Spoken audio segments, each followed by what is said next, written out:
right, welcome to the Longview PD On Air podcast. I'm your host, Michaela Vaughn. I am Ryan Rocket. I am Carrie Higginbotham, and that's Carrie, like the girl's name. C-N-I-E. No, there's a K and a Y. Gotcha. They are the co-hosts. I'm going to introduce myself. No one knows who I am. No, you're new here. Yeah, so I've been with the PD for it'll be 3 months in December. And I'm our multimedia development specialist. I'm 22 years old. I'm originally from Meeker, Oklahoma. Where is that? Middle of nowhere. Okay. Central Oklahoma. There's about 1,012 people there. Oh, wow. Big city. Oh, yeah. Real big. And I got my bachelor's at Oklahoma State University, and I'll be starting my master's at Texas Tech in the summer. Awesome. Nice. Congrats. So, Fully converted. Now you're going to school in Texas. in Texas, yeah. Would you guys like to introduce yourselves? Sure. My name's Ryan Rocket, like I said. 38 years old. I am a lieutenant with the Longview Police Department. I've been here for almost 14 years now. It'll be 14 years on March 1st. I'm from Pittsburgh, Texas, just north of Longview. Bustling metropolis. Yeah, huge place. I feel your pain. It's a little bit bigger than what you said, about 4,000 people, a little bit more now. 4 times the size of my town. Mm-hmm. I graduated from Pittsburgh High School, and then I got a college education, if you call it that, from the University of Houston. I have a major Go in Cougs. that's right, majored in political science, and I have a minor in international business administration. Okay. So I can come back to Longview, Texas, and be a police officer. That's that's me. Done a lot of international traveling? No, Oh, okay. no, not much at all. Yeah. Your turn, Carrie. All right. I am Carrie Higginbotham. I'm a lieutenant here at the Longview Police Department, along with Rocket. I have been here for 14 years. So I was born and raised in Longview. Actually grew up on Cotton Street, right down from the police department. I went to school in Hallsville, so it's just adjacent to Longview. K through 12, never left, stayed there. After high school, I had a brief stint in college, and found my way into the Marine Corps. Did that from 2004 to 2009, and right after I got out, I came back to Longview and started here at the police department. So, been doing this ever since. I say this is the second real job I had in my life.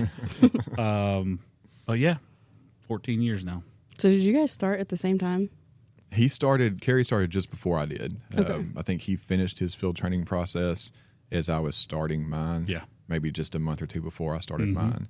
But we pretty much grew up in the department together. Yeah. Worked the same beats together. Yeah. Yeah. We had a lot of fun. Yes.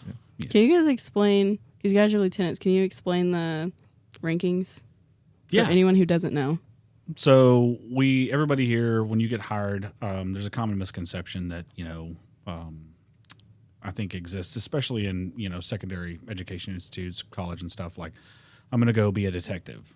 Well, nobody starts there. Right. I assumed that. yeah. I didn't know that till I got hired here. So I think, I didn't realize it, but that's actually a pretty common fallacy, if you will. I think it's because of shows like NCIS and stuff like that. Yeah, there's a lot of fallout that I think that happens nationwide with shows like that. Yeah, there's a lot of misconceptions on TV. So when you get hired, you, after all the training, certifications, all that, you start out as a patrol officer. That's day one for everyone. And then from there, there's a lot of laterals. So we'll say that on the way up, there's a lot of branches left and right. Might be a good way to explain it. But as it relates specifically to the ranking structure for our department, you start as a patrol officer. From there, you can be a sergeant. There's a testing process for that, and then the next step up would be a lieutenant. And then going through the rank structure after that, moving up in the command staff, you'd be a captain, an assistant chief, and then, the top dog, Chief. the chief. Mm-hmm. So that's how that goes. Very cool. I didn't know that. I had to have someone explain the rankings to me on like my first week. It might have been you, Rocket. It may have been. It probably was. Yeah, and it's one of those things that's different depending on the agency that you're talking to. So some of the larger agencies, they have, patrol officers. Corporals would be an intermediate step before sergeant, and then after sergeant, usually you'll find a lieutenant. But even from there, you can have lieutenant, captain, majors, stuff like that. Yeah. The county, even we're in Gregg County, being with Longview PD. The county has deputies, which is their equivalent of officers. I believe, do they have corporals there? I think they do. Actually, yes, they do. For sure they do. Mm-hmm. Yeah. And then, so they have the corporal system, and then sergeant, lieutenant, captain. They have, what is it? It's not assistant, it's deputy chief? Yeah. Or chief deputy. Chief deputy. And then the sheriff. The sheriff. The sheriff. See, I thought sheriffs were part of the police department. Oh, like it was all one Yeah, I and the thought it was same, just all- a different name? Yeah, so I was very confused when people were like, "Oh yeah, the SO, the sheriff's office," and I was like, "Aren't the sheriffs part of us too?" So it's interesting you would say that because I think perspective's important. Mm-hmm. So before you came to work for the police department, Yes. right? What was your experience with police, sheriff's offices? What was your experience and what was your take on all that? I mean, I really didn't know anything, and my small town is basically just a speed trap. If you're going through Meeker, don't speed because you're going to get pulled over. And that was kind of my only interactions, and so I didn't have the best view on cops. And so I was a little scared walking in my first day. I was like, oh, no, it might be a little bit scary. And then I met everybody, and it wasn't scary. And I saw how involved with the community LPD is, and I was like, okay, wow, this is a department that really cares about its community and wants to see it thrive and is about safety and protecting our community. And Yeah, it's interesting because there's a lot that goes on, I guess, in the background that you don't even know that happens with interactions between police officers and citizens. Yeah, and that's where we're very fortunate in Longview. We've got, you said it's obvious how much we care about the community, but that goes both ways. We're extremely fortunate to have a community that cares about us, and I think nationally, it's easy to get wrapped up in what you see on Facebook or Instagram, whatever social media platform you use, right? Mainstream media. You see all these different misconceptions or about how everybody hates the police or police are bad or whatever it is, right? It seems like every community that they highlight has this negative attitude towards the police. But man, here in Longview, we are so fortunate to have a community that very largely supports what we do. And they've made it very clear to us they support what we do. Yeah. Pretty lucky. And so part of this podcast is basically us creating another avenue to reach our community. And so we're going to kind of use this as educationally. We're talking like if we have any cool training things going on, we're going to bring in some cool guests, keep our public informed about upcoming events, and any cool stories we have coming out of the PD, stuff like that. That's what this is for. That'll be good. We have a lot of programs that we do offer. There's a lot of stuff that we use the support from the community and the outreach options that we have been limited to an extent. And if this is a way that we can garner more, attention to the community outreach programs that we offer, it's a great idea. We have police academies that we run for the community, for citizen police academies, team police academies, business police academies, just different aspects of how we can enlighten the community as to what we do so they don't have those misconceptions like you did, right? You said you came into this and you really didn't know what cops did and pull people over. Yeah. But it really gives people an insight as to what we do. I'm excited about it. I think pretty this will be fired a up. great way to get our message out. Yeah, and not just that. We're pretty lucky in that just to be here in this country, because when you think about it, this is one of the few countries where the people decide how they are policed, right? And so not only does this give us an opportunity to tell people what we do and how we do it, but with that in mind, they might have better ideas of how we could reach the community, better ideas on how we can do what it is that we do for them. Yeah. I think some of that, too, like we might have mentioned, if we're going to do a traffic episode, we might throw up a question thing on Facebook and say, what questions do you have about traffic, and bring a traffic cop in. Because apparently a lot of people have questions about traffic. Yes. Well, I don't know anything about traffic, but since I'm the host, I can go grab whoever I want as a co-host and we'll tell you about traffic. Right. Yes. So basically, we're just using this first episode. It's probably going to be shorter than the rest of our episodes. We're looking at doing one monthly episode. Probably going to be longer than this because it's just our intro episode. But we kind of just wanted to tell everybody who I am, who my co-hosts are, and why we're doing this. And yeah. Do we need to talk about, like, as an important way to frame perspective, what is your experience here? What have you done? Like, we know that you're a lieutenant. You've been here for 14 years. Right. What has he done? Because, like, weren't you in SWAT? Aren't you the SWAT guy? that's like the only thing he's done. Oh, that hurts. That hurts. Yeah. Talk about SWAT. I like SWAT. So, do you want like a full background? Yeah, just like day Start one to to finish today. to here? Yeah. Okay. So like I said, started in 2010. I worked on patrol, like what Carrie was talking about. You know, just a typical hierarchy from start to finish. I worked on patrol for about 4 years. In 2014, I was selected for our Special Investigations and Apprehension Unit. Worked a bunch of gang crimes and tracked fugitives, and then any kind of hot button topic that popped up. So someplace needed specialty surveillance, or if there were a bunch of specific crimes happening in an area, we would tackle those and figure out who was causing it and how to limit the problems that were arising there. About the same time was when I was selected for the SWAT team. So I got put on the team in 2014 and moved over to SIA in 2014. SWAT team stuff is incredible. Like, that's one of the best experiences that I've had working for the department, was being around the group of guys that are on that team. It's such a tight-knit group of people who are incredibly well trained and fun to be around, but so incredibly professional with what they do. I mean, we can cut up and have fun, and then when it's time to get serious, you lock it down, and it is nothing but the mission at hand. We've been through some pretty sketchy situations, and I don't know, there's something that I think is a really cool bonding experience about going through some of the stuff that we've done as a team, when it gets kind of dicey and the potential for it to go really bad is there. Going into that together and coming out together, it's powerful. I don't know how else to put it. You understand what I'm talking about, though, Carrie. You've been on the team. Yeah. Before I got on, You were were also on SWAT? Mm-hmm. I did not know that. Yeah, I started on the team in 2012, and I only just got off the team about a year ago now. Yeah, just recently. Mm-hmm. So yeah, I got selected for SWAT in 2014 in SIA. I spent a few years in SIA doing the fugitive and gang stuff, and then transferred to the narcotics unit. It's the county organized drug enforcement unit.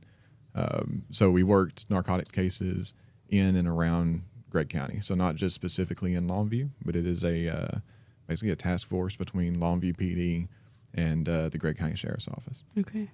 So we worked all kinds of dope cases with them, and then we partnered with federal agencies to take cases that we had here to a larger scale, or to assist them with cases that they were making that bled into the Longview or Gregg County area.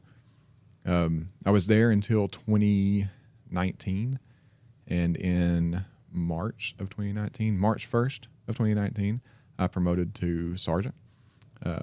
So I left the code unit then and went back to patrol as a patrol supervisor. I'm on night shift.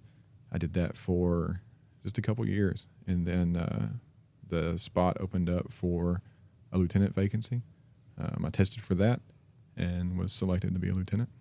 So then I left night shift. I came to day shift, which is great hours if you can tolerate waking up at 4 o'clock in the morning. And then that's where I've been ever since, as my patrol function as a lieutenant on day shift.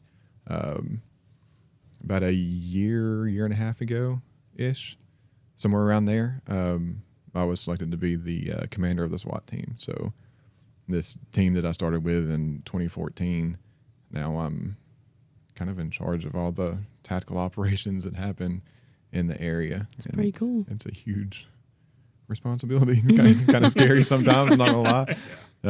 There's a lot of weight that goes with that, and it's something that I didn't appreciate as, I guess, just an officer that was on the team, one of the guys in the stack that was just running and gunning and having all the fun. Mm-hmm. Now I'm more behind the scenes in the command bus making the tactical decisions, and when you think about more than, I guess, the perspective I had when I was in that stack, now knowing the responsibility that I have making these decisions, that it's not me that's going to do stuff that I'm telling people to do. I'm putting other people out there, and there's a lot of weight to that. Yeah. And and that's where I am now. So that's pretty much my history in a nutshell with the police department. It's 14 years and 7 minutes. It's about right. I guess my progression through the department is actually pretty close to Rocket's. That's not surprising. We do a lot together. If our listeners can't tell, Rocket and Carrie are best friends. Yeah, we're like the same person. Yeah. Yeah. You're just a taller, less attractive version. Slightly better hairline. I'll give you that. For now. Yeah. I started on a very similar trajectory as Rocket. I got on the SWAT team in 2012, and in that time that I was on the team, I moved up from a operator to assistant team leader and team leader. Once I promoted to the rank of sergeant. When he was selected for SIA, we actually competed for the same position. We did. And in a bold strike of irony, I will quote the supervisor that selected him. One of the dividing reasons that he was picked over me is because, quote unquote, he seemed a little more mature. I will take that to my grave that someone said I was more mature than you. It was pretty funny, and I laughed, and I said, I'm going to find you in a year, and we're going to rehash this. And I did find him in a year, and he just shook his head, and he goes, Carrie, I learned a lot in that. So when he was doing that, I moved over to training and recruiting for a while. I worked in the training side, teaching new and tenured officers the various topics that we have to go through both annually and initially as you become educated and certified with our agency. Okay. Did bike patrol for a little bit. Worked on a bicycle. That was a lot of fun. What is that like? What do you go to on the bike? So, I know there's an age gap here, right? Okay.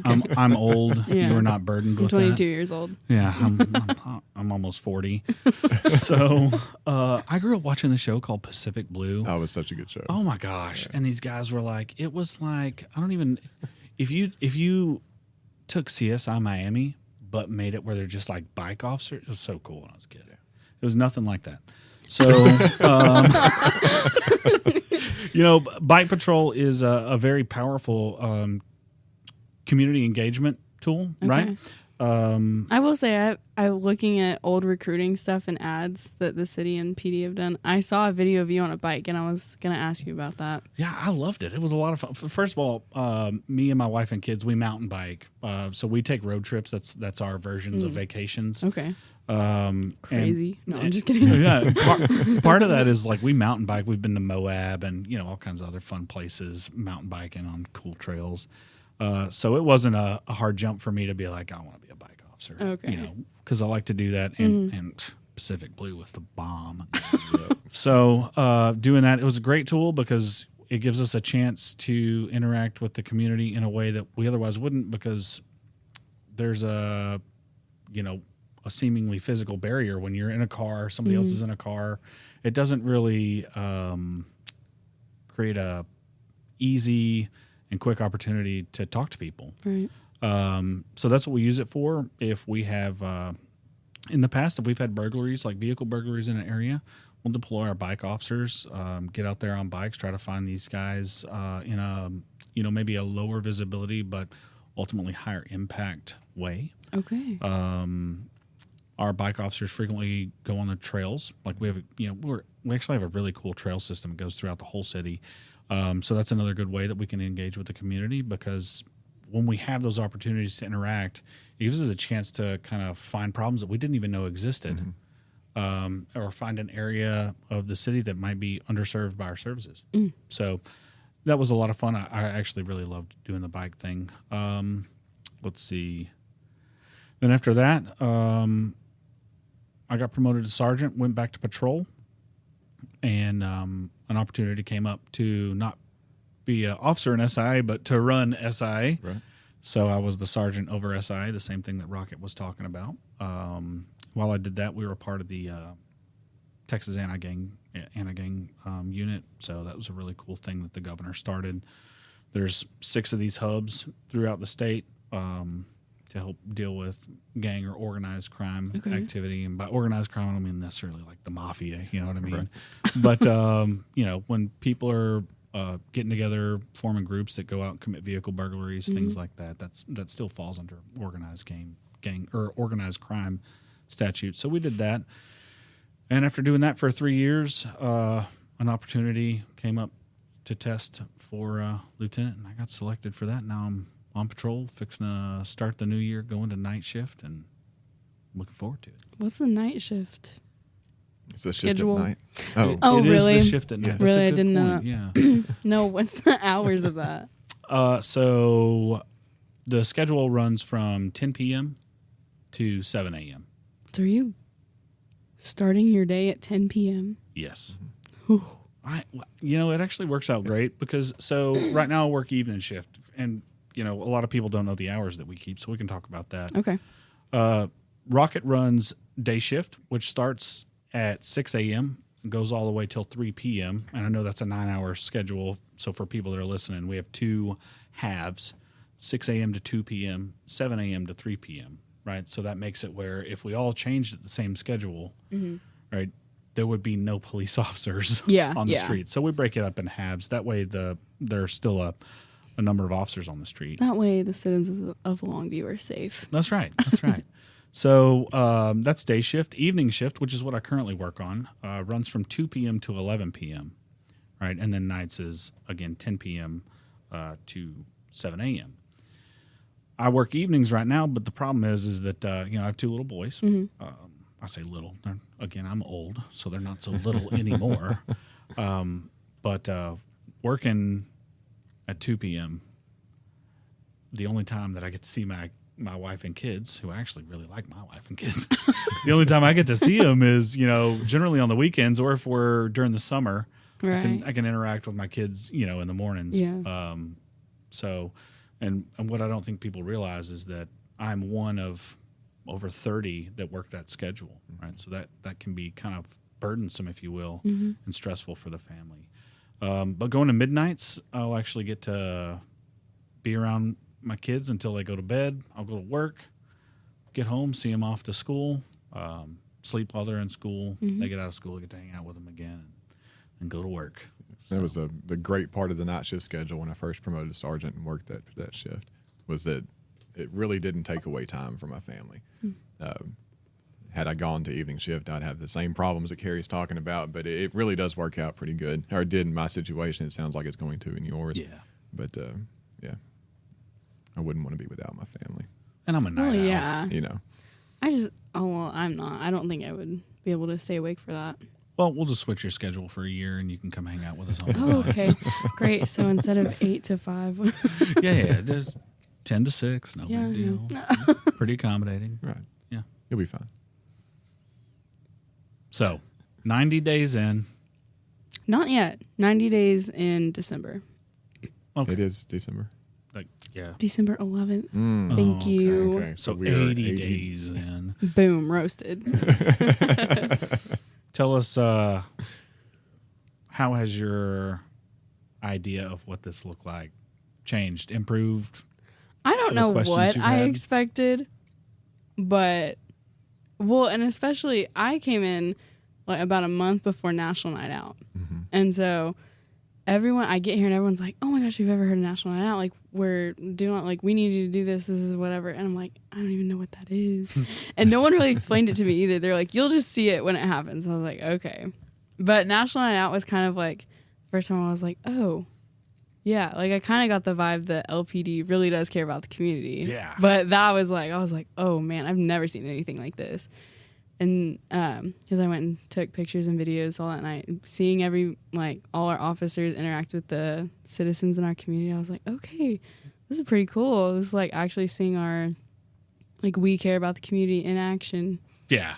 It goes from like a cheap slogan to you're like, oh, they're for real. Yeah, yeah. And right. another cool thing about the National Night Out, and it kind of goes back to what I was saying at the very beginning of this, is that all those parties that we went to were hosted by citizens. Right. Yeah, those weren't hosted by us. Yeah. They sent invites to us. Yeah, like to go we to just these go parties. to them. Right. Yeah, yeah. And it's really cool to have that connection with the community, and especially seeing it in that context. Carrie and I rode together all night that night. Shocking. And yeah, Who's but, surprised? we went to several different parties.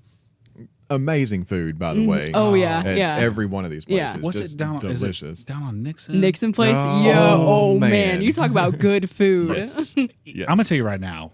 Even if I'm not working, I am coming in, uniform and all, to go hang out on Nixon Street because the people are there to have like an actual good time, and the food is that lady makes out of this world. She's up for days like preparing food. Oh, I believe it. Oh, it was so Well, good. I got there at the end of the night. Like, that's where most of the officers ended. I think everyone checked out there.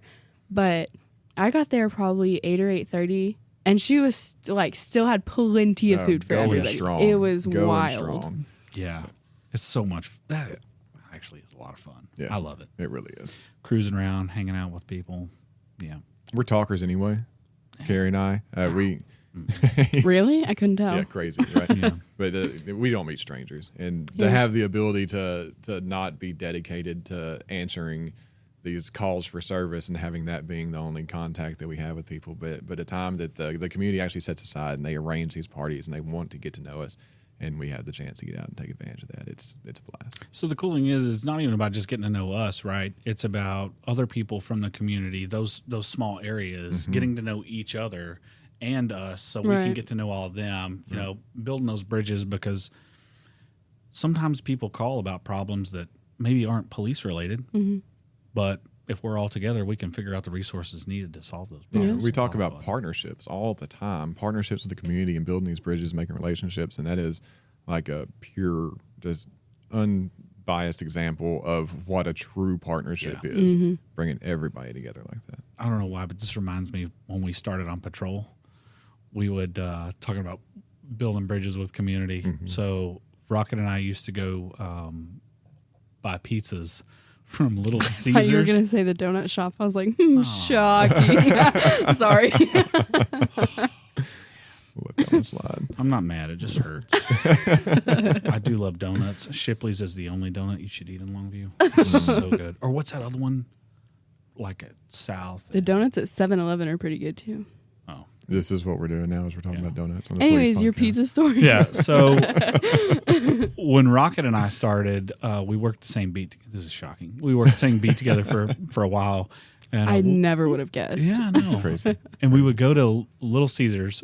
We would each buy $5 hot and readies, and we would go to different places and find areas that had homeless people, and we would get dinner for them, and we would hang out and eat dinner. Maybe eat dinner with them. I That's don't know, pretty once Pop or cool. open twice the a back week. of the Tahoe and Yep. just stand there and talk and eat pizza with people Yeah. who needed some food. And we got some really good information, too. It was not There's- only that, but it's just like the The connection that's there. in those stories that you would hear, right? Of just like, this is what life is like, or this is what my days are like. This is, some of the real powerful ones where like, I would tell you how I ended up here. Yeah. Yeah. Let me hear that, man. Yeah. Well, Really good talking deal. about that, maybe it's a thing everywhere, but LPD does the IDs, the homeless IDs. I had never heard of that until I got here. Yeah, that's a program that we just started not long ago, and it's a lot of problems that the homeless population comes into is you can't get a job because you don't have an ID. Right. You can't cash your checks. check because you Yeah. don't have an ID to show to the bank. Can't get access to government services. Right, even all sometimes. because they don't have an ID. And this is a way to bridge that gap and give them a state recognized ID card that they can use for all these services that they've been without just for the mere fact they don't have an ID. And for free. Yeah, it's completely free of charge for people who have the ability to use it, people who truly need it. It's not something we just go around and start handing out, but people who truly need it, it's a resource that they can get from the department to help them start the process of getting back on their feet. I think we're going to wrap this episode up. Since it was our intro one, it's probably a little shorter than other ones would be. Our next episode is going to be all about Blue Santa. What Blue Santa is, and if anyone wants to get involved, how they can help, stuff like that. It's going to be a super cool episode since it is December. We got all holidays coming up. We're excited. So as we wrap this up, want to make sure to mention that a lot of people are going to be shopping, right? Because this is when you get that good for real cheap, right? One of the things to remember is that with a lot of people comes a lot of opportunity for folks who might be looking for that opportunity to break into cars, take stuff, right? Because that's a problem everywhere, especially as you get into heavier populated areas, that vehicle burglaries increase as the holidays approach. So there's a national initiative that I'm glad to say that we are a part of preaching, right? And it's the Take Lock Hide program, right? So don't forget to take your keys. Don't leave your keys in the car. You know, that's actually Not one of good. the no, and in fact, that I would say one of the highest contributing factors to motor vehicle theft is, I left my keys in my car, right? So take your keys, lock your car. That's a big one. I know that sounds a little bit stupid, but a simple way to prevent vehicle burglaries is just by simply locking your car, because those opportunities are created when we check the door handle and find the car open. And if you are going to leave anything in your car, which we strongly advise you don't, hide anything that might look like a golden opportunity for somebody to take out of your car. Purses, wallets, credit cards, cash, anything like that, right? Yep. Put it in your trunk That's right. so no one can see it. Yes. Good call. Anything on traffic do you want to mention? Just be careful. Yeah, I'll mention that. You know, don't be we've on your had- phone. Don't be texting. Yeah, there's with Pay the attention. holidays here, the traffic congestion's higher because more people are out and about, especially up in the shopping centers that we have in those areas. Just be careful. Pay attention to what you're doing. Slow down. Look for people. Drive smart. Yeah, one of the things that I always preach to my kids. So I used to be a defensive driver and driving instructor here. I did not know that. Yeah, Well, you didn't know No, that? I didn't know that. Wow. No. We're learning things about each other today. So one of the things that I always tell people, right? So there's been a lot of complaints of red light runners in Longview. Okay. And if you hadn't looked I've around, seen some. you've seen a lot of red and blues on that loop area where we get the That's highest right. incidence of complaint of red light runners, right? So one of the things that we teach in defensive driving is that 2-second pause, right? When the light turns green, don't be the first one in the intersection, running away. Give it 2 seconds and then proceed into that intersection. That's how you avoid potentials for collision. Okay. Wow, thank you. Some upcoming events we have. We want to say congratulations to our academy. They're graduating on December 7th, so congratulations to them. We have officers not just from Longview, but we have some from Tyler, White House, and other surrounding departments that are graduating, so congrats to them. We have our Christmas parade Woohoo! on December 7th. Do you guys know the time on that? Yes, it will start at 6:30 sharp, according to the Downtown Texas Bank and Trust clock. Well, there we go. Yeah.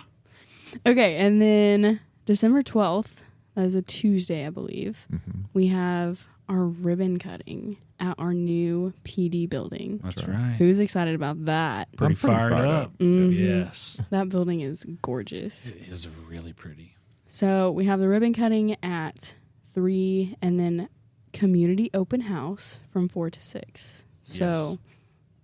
our community is allowed to come and view our Yeah, facilities. scope it out. I think they're going to have tours going on. Yeah, I believe so. Okay. We'll be there, Carrie and I. So if you want to see us, I will also be there. I'll be behind if you see someone with a camera, it's probably me. And then also December 11th and 12th is when we have our Shop with a Cop. Yes. that's Yes. part of the Blue Santa program is. that we mentioned earlier. It is a really, really cool program to be a part of. Shop with a Cop, it's a couple days of the year that I really look forward to. Yeah. It gives us an opportunity as police officers to interact with kids who may not have the opportunity to have a Christmas like little kids expect.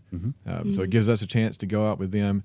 We use money that's been donated from generous people throughout the community to give these kids a shopping spree, basically. And it's a lot of fun. A lot of fun. It's a blast.